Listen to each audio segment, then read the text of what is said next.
Hawak na raw ng PNP ang video na magpapakita ng pagsakay ni Senador Bato de la Rosa sa sasakyan ni Senador Robin Padilla para makaalis sa Senado noong Huwebes na madaling araw. Eksakto isang linggo matapos ang gulo sa Senado, iginiit ng DILG na walang nangyaring pag-atake roon batay sa mga isinapubliko nilang CCTV footages. May unang balita ang kasama nating si Ivan Mayrina.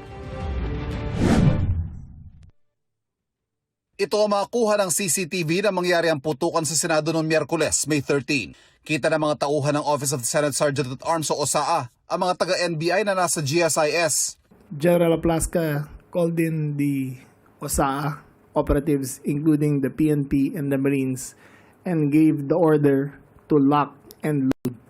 In his order, you could see the Marines were cocking their guns. So it was lock and load.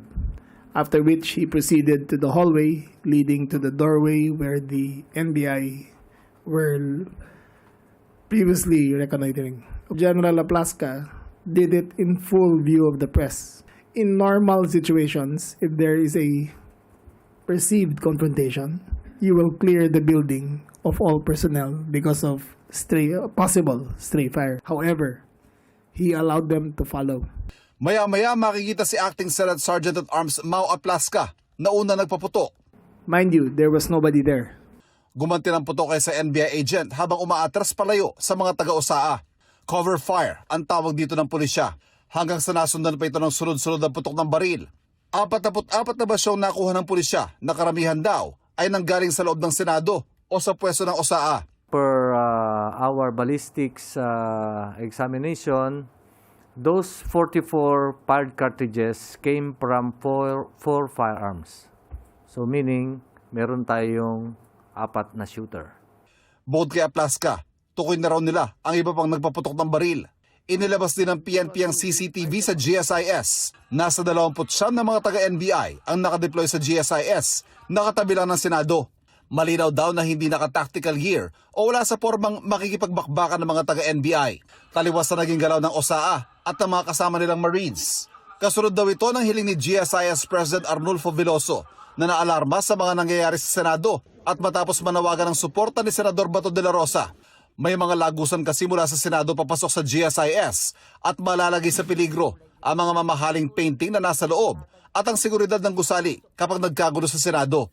Pero bago pa raw yan, umaga pa lang, ay may ginagawa ng pagpapaigting ng seguridad ng GSIS sa kanilang mga lagusan. Alam daw ito ng maintenance management ng GSIS at Senado. They had duly informed the maintenance of the Senate that there was going to be drill work going on in all the doors of the Senate of the GSIS connecting to the Senate. So, hindi gulatan to At base raw sa resulta ng kanilang investigasyon, malinaw niya na walang nangyaring pag-atake sa Senado. All evidence points that there was no attack on the Senate. I would like to repeat, all evidence points that there was no attack on the Senate. Taliwas ito sa nauna na iginiit ni Senate President Alan Peter Cayetano. I don't think there's any question. The Senate is under attack, was under attack. Isa raw gun-related incident ang nangyari. Sa kabila ng sumpina na isumite ang kanyang ginamit na baril, hindi raw sumipot sa CIDG si Aplasca. Sinisikap namin makuha ang kanyang panig, gayon din si Cayetano tungkol sa mga pahayag ng DILG. Naniniwala rin si Senador Raffy Tulfo na walang nangyaring pag-atake.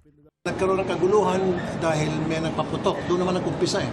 So, literally, if you look at the perspective on a military perspective, for me, walang attack doon.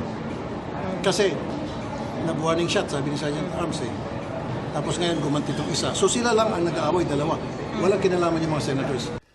Panawagan ng mga senador, magkaroon ng malawak, impartial at komprehensibong investigasyon. Just to be fair, I want to see the independent investigation.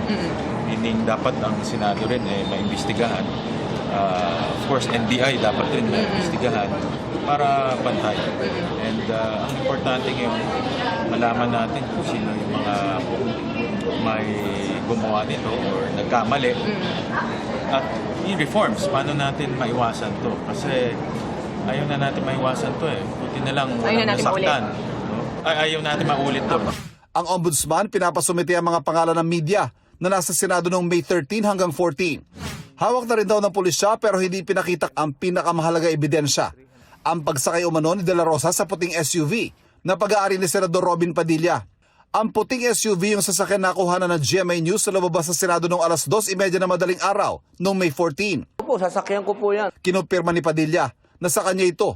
Sa panayam ng 24 oras, binigyan din ng DOJ na ang paglabas si Senador De La Rosa sa Senado ay nangyari habang siya ay nasa protective custody nito. The Fortuner, white Fortuner, and personalities going out from the Senate, particularly makita natin doon ang Senator Bato and Senator Padilla, and going to the vehicle na Fortuner. Na pag-aari. Makita na natin yung video nun. Simpleng pagkakaintindi po namin, no? Nung sinabing nasa protective custody nila, nasa kanila si Senator Bato. So, kaya pag wala na yung legal impediment to serve yung arrest warrant, di ba? Dapat, pag hiningi sa kanila ng Department of Justice, ready dapat ang Senadong i-turn over si Senator Bato. Ito ang unang balita. Ivan Mayrina, GMA News.